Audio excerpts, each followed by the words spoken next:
大家好，今天这个视频我将尝试一个新的拍摄方法——双重曝光。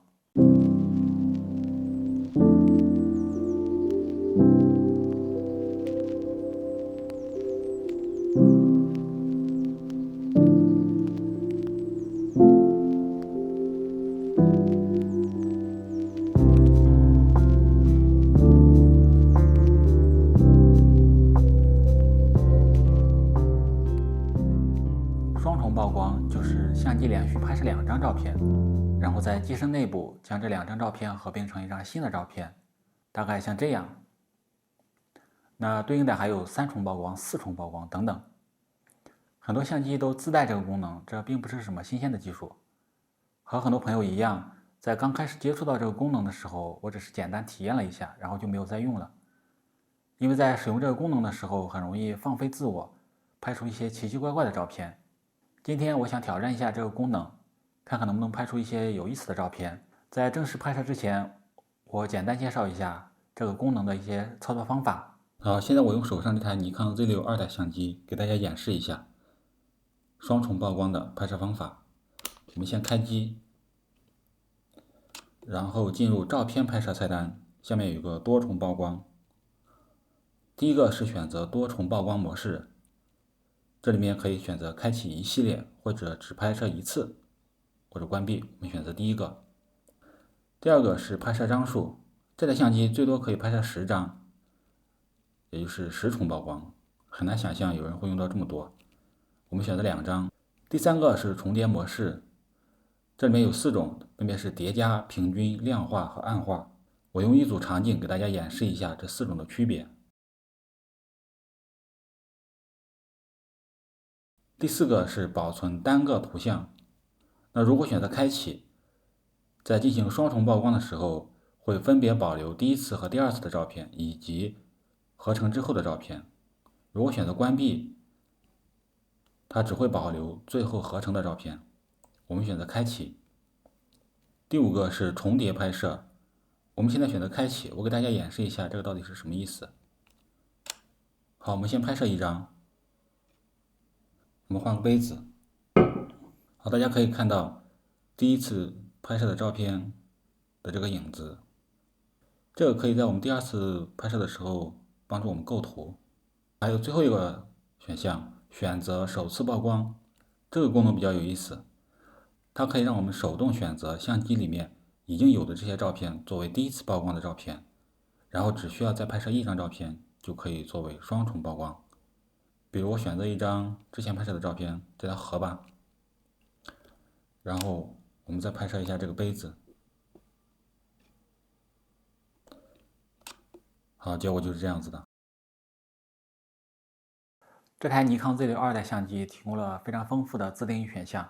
我这次计划使用叠加模式，然后拍摄数量固定在2张。同时，为了避免拍摄过程中信马由缰，我制定了一个大概的拍摄主题。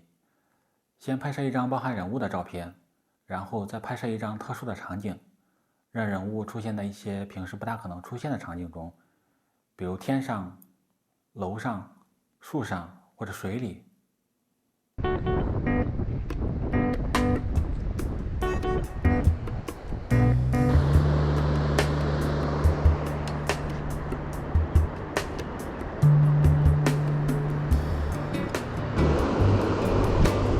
这2个人放在一个洞子里。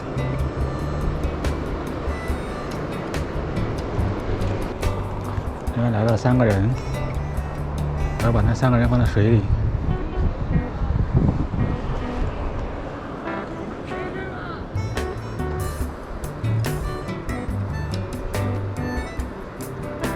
前面来了一个拖拉机的，我要把它放在河里。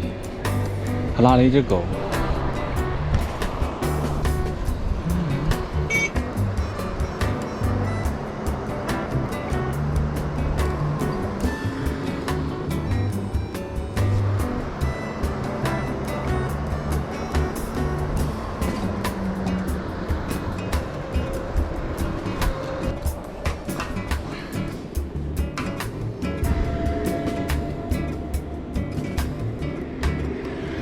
这刚好有个小瀑布。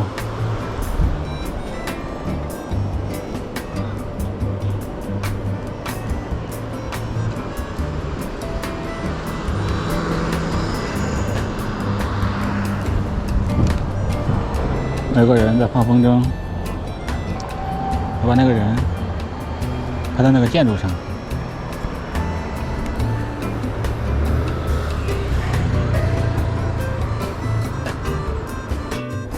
这个美好明天，我落在三轮车上。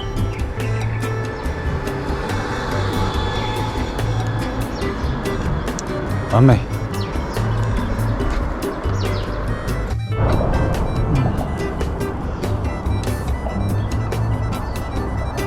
OK， 我现在要上天。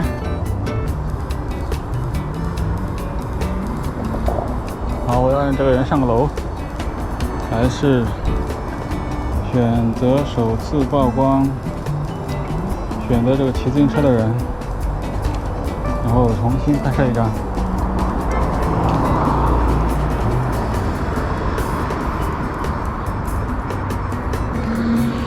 OK， 2、1，搞一个。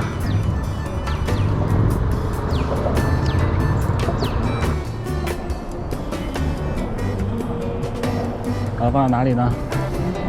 这你的。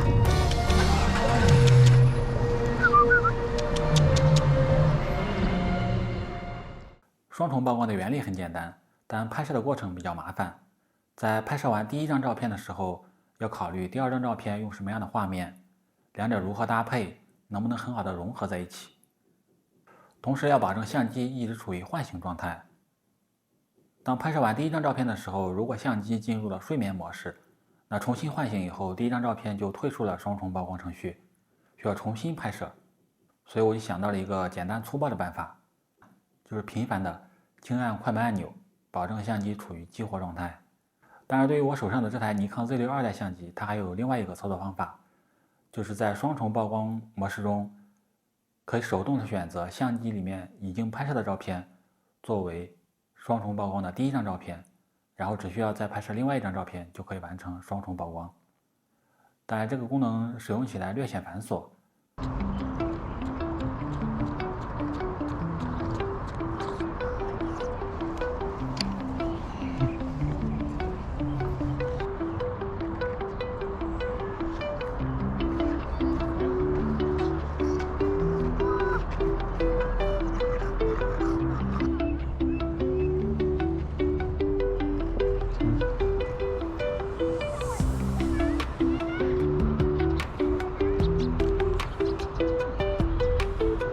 这个人有点孤单，来找个伴儿，去钓鱼岛。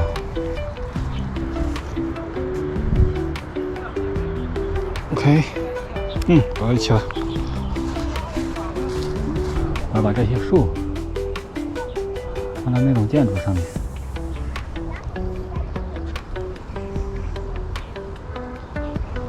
或者用脚拔起也行，要不让它漏风就行。有了，这是。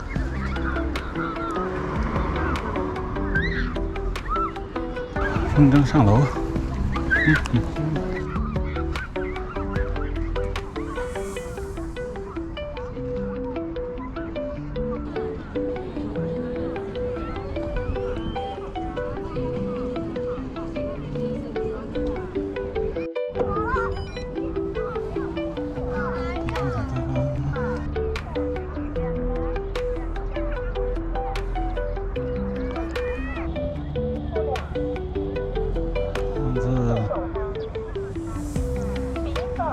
两高两下，水果宝。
双重曝光这种拍摄方式，我以前很少用，以后应该也很少用。它不太适合常规的拍摄习惯和拍摄内容，可以作为偶尔的尝鲜，或者是应对一些特殊的拍摄领域，比如艺术摄影。但是两个场景叠加在一起的这种拍摄思路是可以一直保持在自己的拍摄习惯中。叠加不一定是2张照片的叠加，也可以是在一个画面里面2种不同的元素之间的叠加。这里我举2个例子。第一个是借助镜子、窗户、玻璃等等之类的反光拍摄的照片。第二个是画面中的一部分颜色和其他区域的颜色有明显区分的这类照片。这些照片在某种程度上可以看作是2个图层的画面叠加在一起形成的一个新的画面。这就是今天要和大家分享的，感谢大家的观看，希望对你有帮助。如果喜欢，欢迎大家订阅我的频道。生活愉快，再见。